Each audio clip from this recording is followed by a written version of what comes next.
You never want to hear the word cancer. The resilience and the energy and the desire to live that I have is because of everyone around me that literally is like cheering me on, supporting me. This is what we have. Like this moment is what we have, not tomorrow, not like a year from now. And so that perspective really, it is the biggest gift of my life. I have to say that. Getting cancer changed my life in ways. I'm more free. I am more open. I wrote a book. I just check in every day. Okay, these are the few things I can do. What do I need today? I think that's how I start my day. I just try to listen to what I need, and that's constantly changing because I have to take care of myself. The gift of this diagnosis as well is that I have no choice to prioritize myself. What is it like in our society that is so grief and death is so it's so not cute or not liked, but by the way, it's the most beautiful thing to be able to think about your death, honestly. I remember Deepak, he said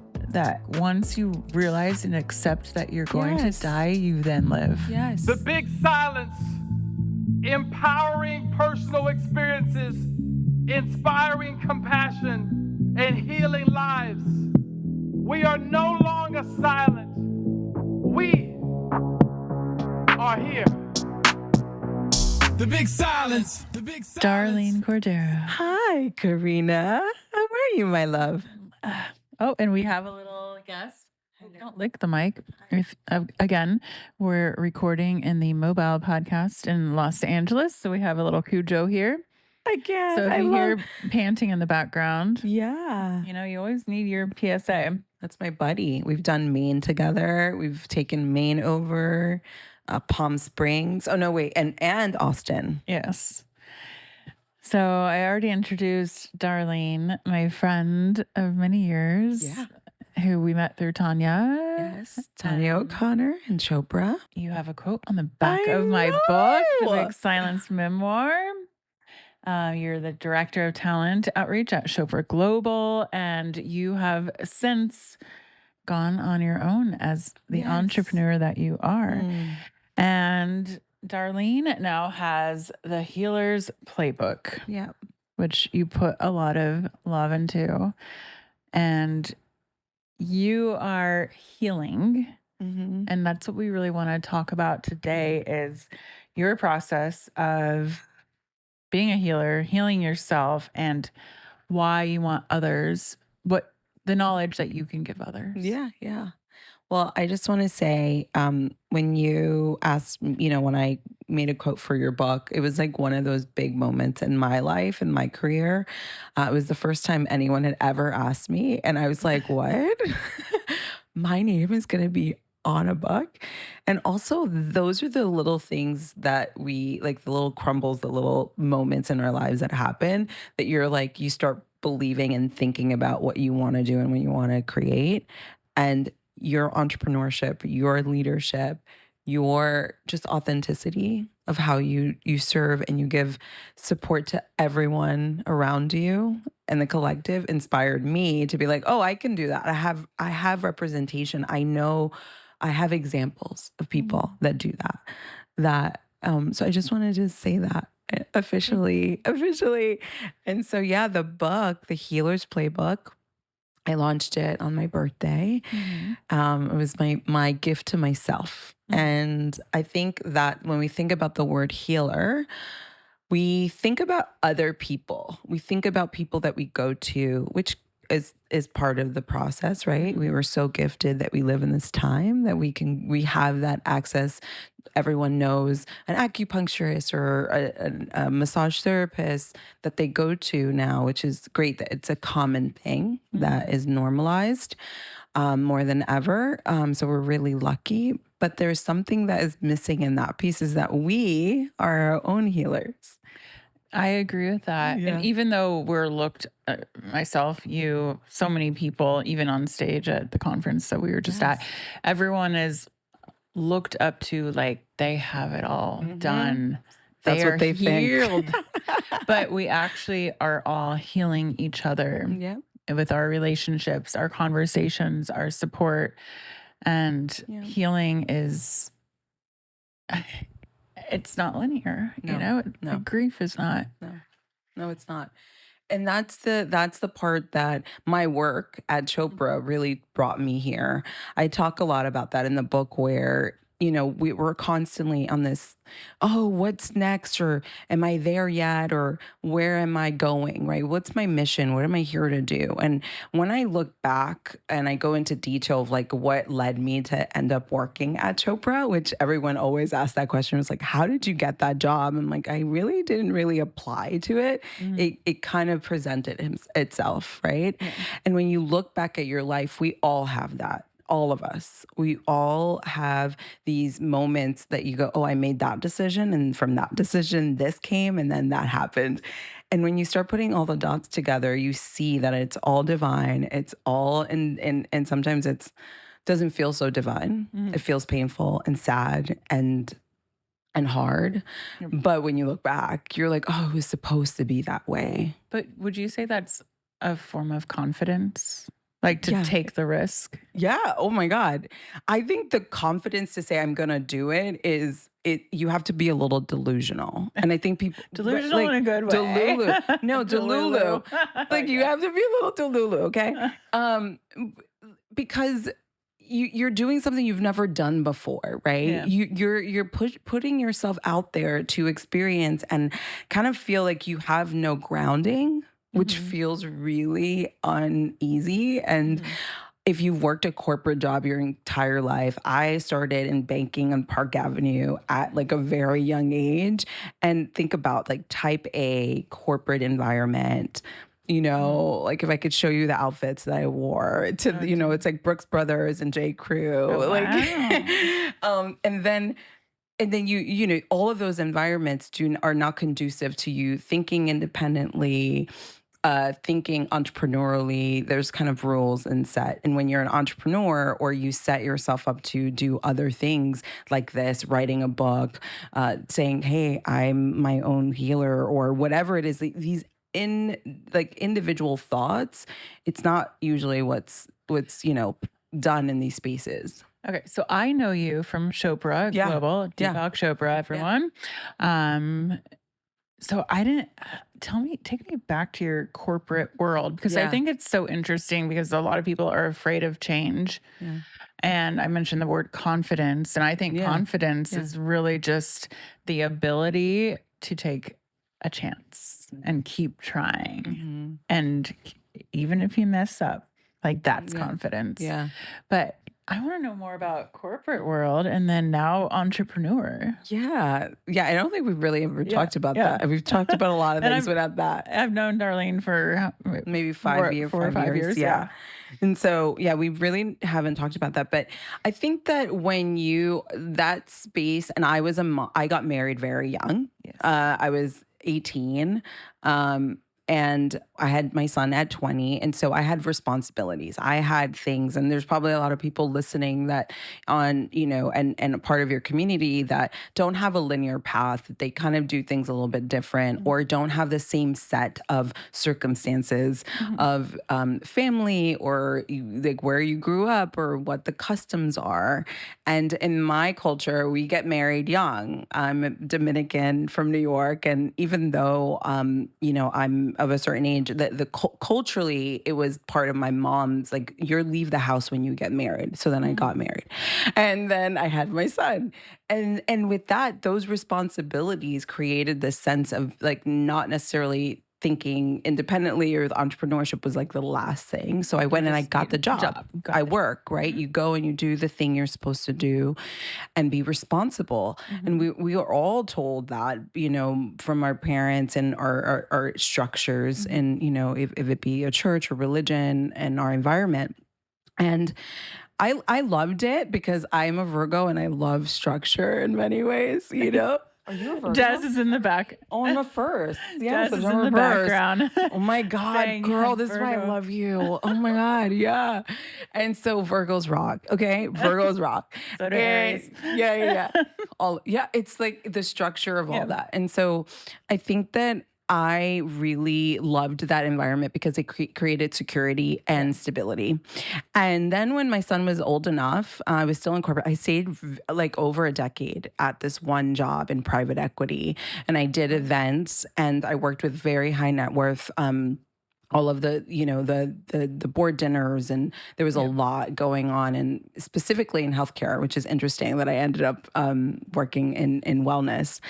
And then it got to the point in my life where I was like, I want something more. Daniel was getting older, Mhm. and I was like, I want to be. I started thinking differently and wanting more. And I think that that's always like a moment in our lives that we have this like angst in ourselves. We've all had that. No matter, we're talking right now about moving into entrepreneurship, but I felt something itching within me that I wanted something else.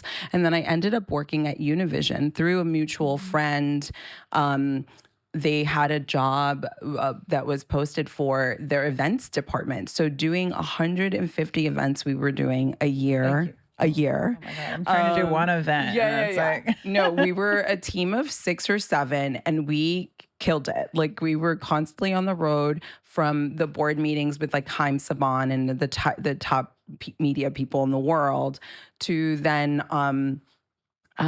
World Cup and taking 200 clients to see, like, in Brazil, to do these like programs that we were doing. So just huge, huge things. And then, you get burnt out, and you get all this experience, and you get to travel and all of that. And that gives you this sense of like belonging and feeling like, you're doing something, and everyone's seeing you on. I don't think Instagram was really as popular as it is now, but like, it was, you do all that. And it was great. And then, I really was itching for a change. And this is part of my story, which is like going from that corporate environment and all of that. And then in 2018, being diagnosed with stage 0 breast cancer. And it's called DCIS. And that really changed everything for me, where I didn't feel like this huge desire to be in like a corporate environment, or this like drive to be focused on these like external things that always mattered so much to me, of like kind of, I don't think like I was definitely, I always wanted to be successful, but now the focus was more about my health. well, and your vision of success has changed. Yes, exactly. And I want to tell this story. So you were diagnosed in, what did you say, 2018, the first time. Yeah. The first time. And then you were cleared. Yes. Like zero, like it was stage 0, got it out on my right. It was breast cancer. And then I had radiation for like 8 weeks. So they were like, you're never going to get this back again. Yeah. Mm-hmm. And then we had a Palm Springs weekend Oh my planned. God, that's so, okay. I'm like getting emotional. I can't. Yeah. Oh my God, you were part of the story. Yeah, you were part of the story, because we had a Palm Springs weekend planned. I was out there, and you were supposed to drive out from LA, and you had a pain in your right side. Yes. And you thought it was from Soul Cycle. And you were like, I went to Soul Cycle. I went to Soul Cycle, and I pulled something. And you decided to go to the doctor, and you realized it was back, and canceled that vintage shopping in Palm Springs. We need to reschedule that, by the way. We will. Yeah. So this is what I really want to talk about, is your resilience and how you've had a diagnosis again, but you haven't stopped, and you're so resilient, and you're so joyful and happy and spreading love. And like, how do you even do that? Cujo, how do we do this? I don't know. A panting dog. Tell us, Cujo. I mean, I can't believe that was like how it all happened. And literally, I just want to say that I was just like, I can't go shopping and not be able to be fully present. Let me go to the hospital and check this. And that's why, thank you, Karena, for pushing me to go to check. And that's the first thing, is just the listening to yourself, and listening to like what you need. And I think that when you get a diagnosis, and I'll just kind of, it went from 0, even though I went every year to get get checked by my oncologist. I was still flying to New York now that I'm here on the West Coast. And it went up to stage 4. So when it's stage 4, it's because it's traveled, it's moved, and it's spread. And so, oh, you see, we're talking about this, and Cujo knows. So Yeah. he knows that. You know, If Cujo. you're on YouTube watching this, you'll see that the support animal is now supporting you. Hi, Cujo. And so I was in shock. Mm-hmm. Like, you never want to hear the word like cancer the first time with 0, but when you hear 4, the visual that you imagine is just the person on the deathbed, right? Mm-hmm. And I just have to say, the resilience and the energy and the desire to live that I have is because of everyone around me that literally is like cheering me on, supporting me. And I feel like that's what happened. That week that I got the diagnosis, the hospital that looked like a hotel room, by the way, in LA was filled. I was gonna say hotel room because it felt like a hotel room. It was just filled with so many people calling in and coming in to see me and giving me such energy and support. When you're in that space, if sadly anyone has gone through that, you know what I mean. You can't think straight. You can't imagine. You're in a maze and in a fog. You're in a fog. You can't have straight thoughts and unknown. You have to make so many decisions in that space and time. Who to call, how you're feeling, like what's next. And everybody around me made me feel so supported. I didn't understand why I moved to Los Angeles 5 years ago. And in that moment, I knew why. The amount of love and support just like poured in. And then for me, the resilience and the desire to be in service back is kind of like my thank you to everybody. I feel like that's it. Yeah. It's like my thank you to be like, oh look, I'm here and I'm gonna enjoy this life the way I can now because this is what we have. Like this moment is what we have, not tomorrow, not like a year from now. And so that perspective really, it is the biggest gift of my life. I have to say that. Getting cancer changed my life in ways. I'm more free. I'm more open. I wrote a book. You know what I mean? Like I'm like that. I would be so distracted to be able to write a book, but you already did it already. Yeah, so like I've in done many it, ways, but- you've written a but bunch of not, books. like Yeah. So how can we take that mentality without a diagnosis and live in that life in that presence? I know. Like why do we have to wait? No. Why do we have to hustle? I wish I could go like this and give, like in the movies, you give someone like that little, and then they see it and then they have that moment and they know that they have the flash of understanding. I wish I could give that to people and I had that miracle because we all would just live our lives completely different. And we would be more present. We would be more grateful. We would be more in the moment. And what happens with that is that you write a book. You go and do the long laugh, like the trip that you've always wanted to have with your friends, like I did this summer in Italy, and spent 7 weeks traveling. You finally do the things because why not? But honestly, why not? Every single day. Why do we have to wait? And it's because we think we have forever. And we don't. And we don't. We don't. We have today. That's it. I know. I feel like because I've been hustle culture a lot. Yeah. Just being a CEO of a company, but founder, like, of course. And moving away from that and setting those boundaries of, I just want to have fun again. I mean, like how I run the company now and who we have, there's those boundaries. I don't do that. I do this. I want to enjoy what I'm doing. Even in my marriage, like, let's not worry about that. Like the silly things. And it's kind of like relearning because of, how I grew up and the little things didn't matter. And I almost like lost that. And it's almost like it's coming back again to not care about certain things. Yeah. Yeah. And I told you last week, Bobby's dad had a diagnosis. Oh, Big Bob. no. I'm gonna start crying. Oh, life is hard. Life is hard. Life is hard when we get those calls. But yeah, but he's strong. Mm-hmm. He's really strong. Oh, we love you. Yeah. I know you were talking about how you lived through 9/11 Yeah, and oh my all that. gosh. Yeah. Now the fires in LA. I'm like, I'm done with like all the things. But yeah, 9/11, blackouts in New York, cancer. So what are the top 3 things like you wake up and then what, like how do you Yeah. wake How up? do I wake up? What do I do every morning? Tell me. Yeah. Where are the tissues, y'all? Desiree's on it.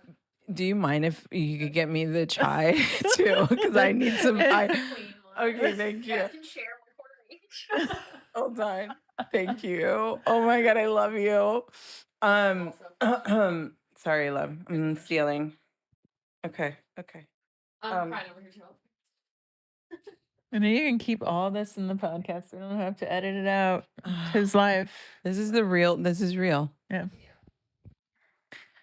And like anything else is it's actually putting more pressure on other people to actually not show up and like when things happen, not be able to feel. Yeah. Yeah. So all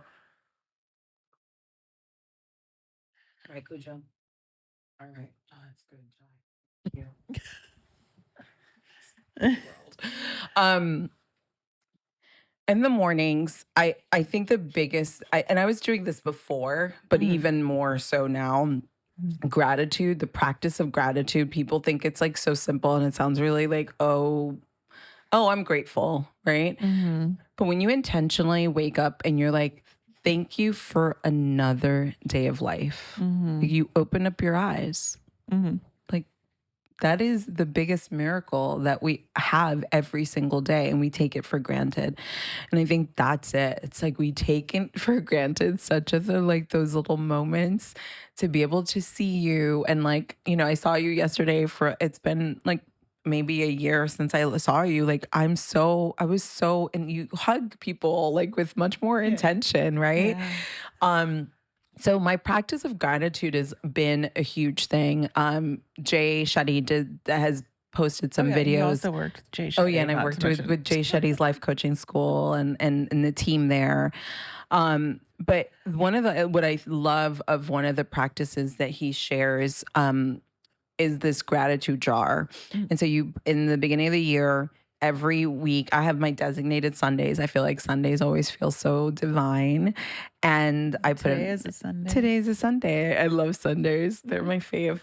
And I take a moment. My Sunday practice feels different. And so it's part of my Sunday practice. And I write down one thing, little or small, that I'm so in gratitude of. And this today, of course, this is what I'm grateful for. This is a big one for me to be able to finally come and share my story and connect with you and document this. Documenting things has become a big thing for me, to be able to have video and content of that, we all live on beyond this existence and this body. And so gratitude's a big one.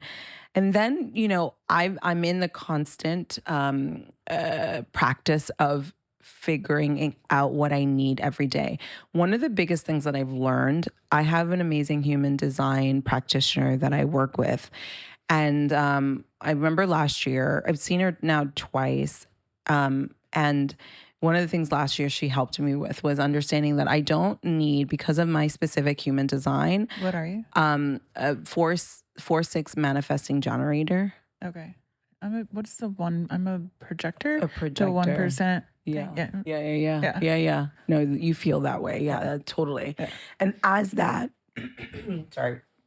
has that, I can't stick to a regimen every day to do the same thing every day, because I always have to, I have emotional, I have to check in Mhm. to the things I need. Mhm. So when you see a Deepak Chopra that does exactly the same thing every day, and I know like that works for him and that works, but that's not me, right? So yeah. like there is meditation feels different for me every day. So sometimes it is meditating, sometimes it's a bath, sometimes it's a meditative state for me, right? And so I just check in every day. Okay, these are the few things I can do. What do I need today? And I think that's how I start my day. I just try to listen to what I need, and that's constantly changing Mhm. because I have to take care of myself. The gift of this diagnosis as well is that I have no choice to prioritize myself. And I think as women, we tend to always do that. People pleasing, taking care of others, wanting to like be martyrs in some sort of way. If you've been a parent of doggies, or or of children, Yeah. which are the same. Uh, I mean, no, yeah, they are. Chil- Except for the children, prep schools and you can't- college. Like you that's can't- what I'm talking about. Desiree, I want you in this conversation. I'm like, Desiree. But yeah. It's honestly the same. And you prioritize them, right? Yeah. Before ourselves. And I think Cujo, he prioritizes us first. I know. Yeah. Yeah. Yeah. My Caleb is the same way. He's very much of a healing dog. He's very much Cujo's a healer. Yeah. And so I think that that's the thing that this has gifted me as well. It's gifted me the ability to say, well, if I don't do this now, if I don't figure out how to take care and prioritize myself now, then I'm not ever going to do it. Yeah. So I hope you don't mind me asking, but with your cancer now, like what is your prognosis? People I ask do. that all the time. I know. But I think with so many diseases and cancers popping up and around, like, what is it? Because I'm trying to navigate even with Big Bob. Like, what does this even mean? Yeah. I think that cancer, that word, I mean, we assume, like I said, that, immediately the person is going to pass, right? We think the worst. And I think technology, medicine has really improved, right? Since, at least since I've been around. And so I think that when you hear someone, I just want to language for people. I think this is really important. Language is super important for all of us to learn. Um, I think that when you find out that someone has cancer or has a diagnosis or grief when someone passes, it's all very similar. It's just being present to know, to just be like, I'm here for you. And because the first thing that happened with everybody was like, oh, I know somebody that had cancer and then they drank this thing and then they're cured. And I'm saying that because every cancer is so complex. Like I have breast cancer, but it's hormonal. So the things that would not help, it's so funny because I'm emotional and hormonal, which is very linked. As we all should be. And Virgos and Dominican and Italian. Like, I mean, I didn't get the best set of situations for me not to be emotional and hormonal. And so anyways, saying that is that the hormonal makes it very different how you treat it. And so all of that to say is that when we hear that someone has a diagnosis, like knowing that the prognosis, the diagnosis, the way in which they're going to be treated it's so diverse. And there's so many different medications and there's so many different things. And so my prognosis for this, it's stage 4. So it means it's spread. It means that there isn't a technical, right? Technically, in the medical field, I don't have a cure. There isn't going to be a medication I'm going to take that's going to take it away. And even when people get chemo and they get better, I just want people to start realizing that once you've gotten, I mean, I'm not a doctor, but the reality is that we realize is that your cells are naturally doing something. They're being stubborn and they don't want to die. They're living on, right? And so your body has created a place where that is what can happen. And so even when people get these prognoses that they're in remission, they have to continue to take care of themselves exactly as when they were in treatment. Why? Because their bodies have already shown them what it's capable of. That's why my body went back and did what it did. Yeah. Right.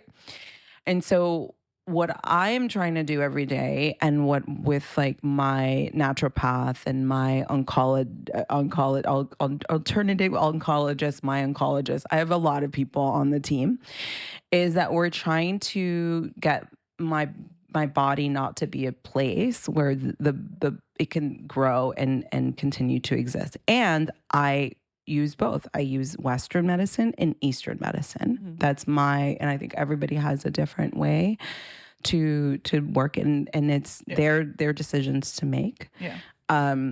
And with that, the medication I'm on is giving me, the way I like to say it, it's giving me more time, and it's giving me more ability to be on this earth, but I don't have like a cure. Right. What would you say?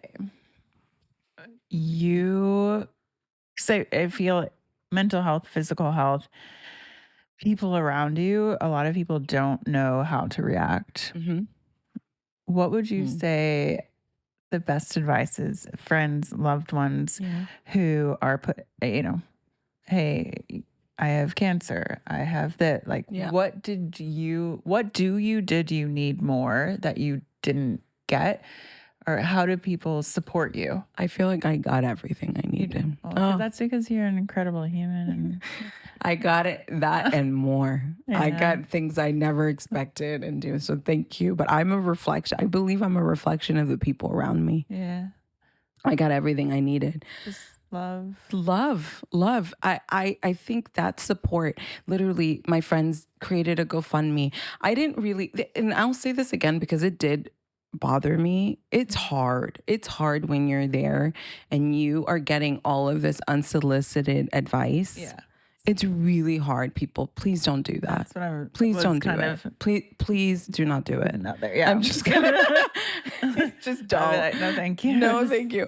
You know why? If you're not, and I think there's a way to do it too. Yeah. I think there's a way to do it too. But I think that the language, again, language is so important. To say, when you're ready, I have this resource for you. Mhm. When you're ready, just know that I can support you in this way. When you're ready.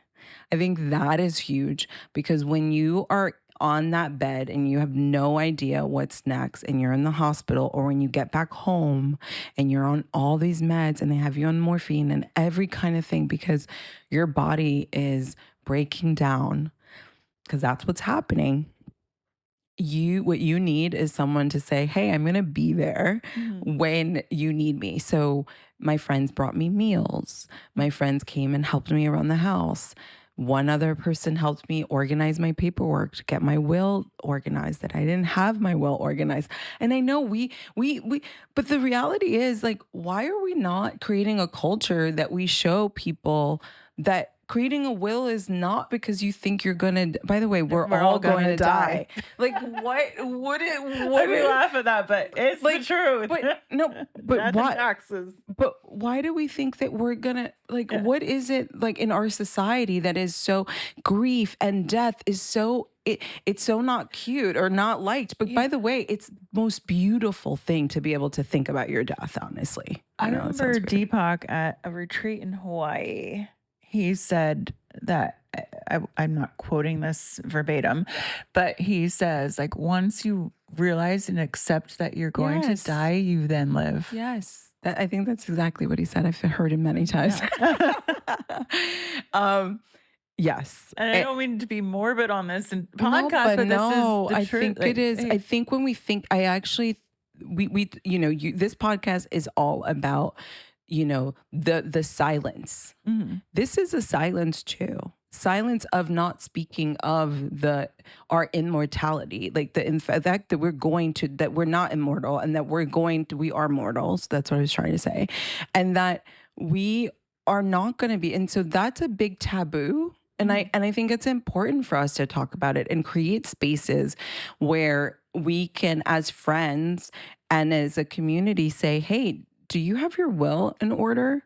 Like, what are your desires for your I've already started thinking about my playlist. Like, it's the biggest party ever. And why Okay. am I gonna leave that to anybody else to organize? Here's a question. So I had Dr. John Deloney. I don't know if do you know who he No, I is? He was on the don't. podcast. Yeah. And at the end, he asked me, what is the song that I want to play at my funeral? And I was Oh like, my God, I so don't funny. know. We were just talking about Yeah. he just asked that? Yeah. Oh my God, that's so And crazy. his was Piano Man. And What was yours? Did you come up with something? well, I said something really sad because it was It needs to be a little but- sad. Come on. We need a little drama. but No. But then I decided, I DM'd him afterwards. I was like, I figured it out. It's my karaoke song. Yeah. So I wake in the morning Oh and I my step outside and I take a deep breath and I get real high and I say, oh, what's going on? I think want, that's it. like all of my friends like know Yeah. that's my karaoke Yeah, song. So I I love want it. that to be played. I love that, Karena. I love Linda that. Perry. I can't. I kind of want to be there, but not. I hope you are. I hope so too. I hope we're able to. No, we can't We do can- that. or This is really messed another up conversation. wait. No, or we could also have our funeral. That's really popular too. You have your funeral before you die. I would like. Yeah. Do you like? God, we're being so morbid. No. Why is it messed up? I don't know. No, Wait, because we don't talk about it. Like, why couldn't we listen to the eulogies that other people are going to share? Why? I'm not going to be there. You know Yeah. what I mean? I'm not going to get to hear how much you love me when I'm not there. I mean, I know how much you love me, but like, Okay, but what's your song? it's some John Mayer song. Of course, it's John Mayer. I have to maybe, I don't know. I have to think through that, but I have a playlist. Okay. And so what I want is to be able to normalize these Yeah. conversations. Maybe it's because it's present for me and I've had to think about it. When Yeah. you think about all the has that I had to now, that's part of it. It's part of that. I think that also helps, like having these conversations releases anxiety because I believe a lot of people wake up in the morning and think about end of life and not I know. instead of living. Yeah. Yep. And all I want to do, and the reality is, I haven't talked about it in this book, and maybe my book when I write my book. This book is about the work that I've done with the healers and practitioners in the wellness industry and how to make this work for themselves accessible in a really genuine way with marketing and promotion. So the book, I do mention my journey, but I don't talk about the mental health issues that I've had in my life, and that are part of my family. And the reality is that I don't think if I've ever told you. I'm like, I've been getting nervous telling you. Yeah. As a young person, I think I was not even 10 years old the first time I thought about suicide. Absolutely. I had gone through so much trauma by that age that I didn't want. And I know exactly where I was and how I wanted to do it. So I know what it is not to want to live. But aren't you And I so know how grateful? much I want to live now. I don't want to go. So I know both sides. So if anyone here is like listening to it, like it just don't like it's happy, it's like talking about it, but the reality is that I know what that looks like, and I know that trauma, and I know that it's so hard when you don't know how you're gonna live or why to live. I've had multiple attempts. And then in many ways, it's the funniest thing now that I'm trying to stay alive as much as I can. And I'm trying to live because I don't want to go. I want to stay, and like I don't feel like my work is done, you know. I don't feel like my what I want to do. I want to create more. I want to be in that creativity. I want to write more. I think mostly it's more because I want to be in creativity and I want to share this message. And the reality is I've been scared to even say those words, that I've never publicly said that. And there is shame. The reality is there is shame, and that's okay. And it's also okay to have these spaces where you finally feel like you can say it out loud, and you're not going to feel, and that that it's okay because other people are sharing their stories, and that's what you've always meant to me. You've always been so vulnerable, and you've always shared, and so you create these spaces that people can share that. So I appreciate you asking that question. I think one of the greatest takeaways, perhaps, of this conversation is you deserve to be here. Thank you. Thank you. You do listening, and that life is so beautiful and fragile, and make it fun. Yes, yes, yes, yes. Enjoy it. Be a good person. Be a kind person. Yes. Yes, we love kind. We You and like I kind. we love kind. We're like, is that kind? No, we're not. If doing not, it. bye. Yeah.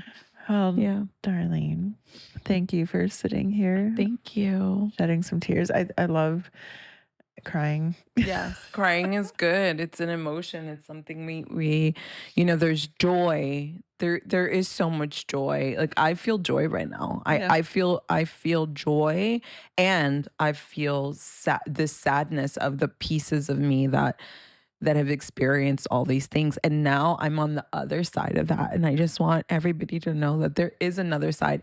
Even with a diagnosis of the stage 4, I feel like I'm on the other side of all of that pain, and I'm free now. So we all can experience Freedom. that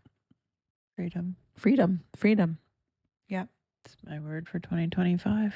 I love that word. I love that. Freedom and love. Those are my words. Oh, I love that. That's so good. So, Darlene, where can everyone find you? Yes. It'll be in the show notes, of course. but- Yes. I am on IG, Meet Darlene. I love meeting people. So Meet Darlene. And my book, The Healer's Playbook, is available on Amazon. I love this work with the healer, the practitioner, supporting them in their growth, in their businesses, and also reminding them that their journey as entrepreneurs is an ongoing journey, and that their own healing is connected to their entrepreneurship and their connection to their work. And I'm just obsessed with it. I'm obsessed with the work we do, the people that we're connected to. I feel we're so lucky we get to do this. And I'm lucky that you're my friend. And I want to start crying again. I'm lucky too. Love you. Thank you. Thank you. The big silence. The big silence.